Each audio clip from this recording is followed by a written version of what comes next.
March 9 ആർദ്രതയോടെ പ്രതികരിക്കാം. Ephesus 4:25-32.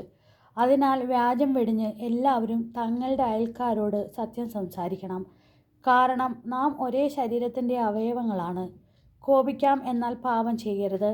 നിങ്ങളുടെ കോപം സൂര്യൻ അസ്തമിക്കുന്നതുവരെ നീണ്ടുപോകാതിരിക്കട്ടെ. സാത്താന് നിങ്ങൾ അവസരം കൊടുക്കരുത്. മോഷ്ടാവ് ഇനിമേൽ മോഷ്ടിക്കരുത്. അവൻ ഇല്ലാത്തവരുമായി പങ്കുവയ്ക്കാൻ എന്തെങ്കിലും സമ്പാദിക്കുന്നതിന് വേണ്ടി സ്വന്തം കൈകൾ കൊണ്ട് മാന്യമായ ജോലി ചെയ്യട്ടെ. നിങ്ങളുടെ അധരങ്ങളിൽ നിന്ന് തിന്മയുടെ വാക്കുകൾ പുറപ്പെടാതിരിക്കട്ടെ.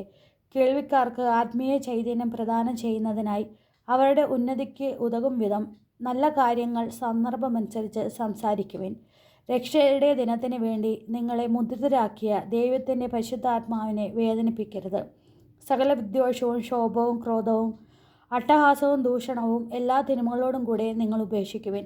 ദൈവം ക്രിസ്തു വഴി നിങ്ങളോട് ക്ഷമിച്ചതുപോലെ നിങ്ങളും പരസ്പരം ക്ഷമിച്ചും കരുണ കാണിച്ചും ഹൃദയ ആർദ്രതയോടെ പെരുമാറുവിൻ. പ്രാർത്ഥന. കർത്താവായ ഈശോയെ, വിദ്വേഷം, ശോഭം, ക്രോധം, അട്ടഹാസം, ദൂഷണം എന്നീ തിന്മകളിൽ നിന്ന് അകന്നു നിൽക്കുവാൻ അങ്ങ് ഞങ്ങളെ തിരുവചനത്തിലൂടെ ആഹ്വാനം ചെയ്യുന്നു. ഞങ്ങളുടെ കുടുംബം ഈ വിധ തിന്മകളിൽ വീണുപോയ നിമിഷങ്ങളെ ഓർത്ത് മനസ്തപിക്കുന്നു. മറ്റുള്ളവരുടെ പ്രവൃത്തികൾ ഞങ്ങളെ അസ്വസ്ഥപ്പെടുത്തുമ്പോഴും ശാന്തതയോടും ആർദ്രതയോടെയും പ്രതികരിക്കുവാൻ ഞങ്ങളെ അനുഗ്രഹിക്കണമേ.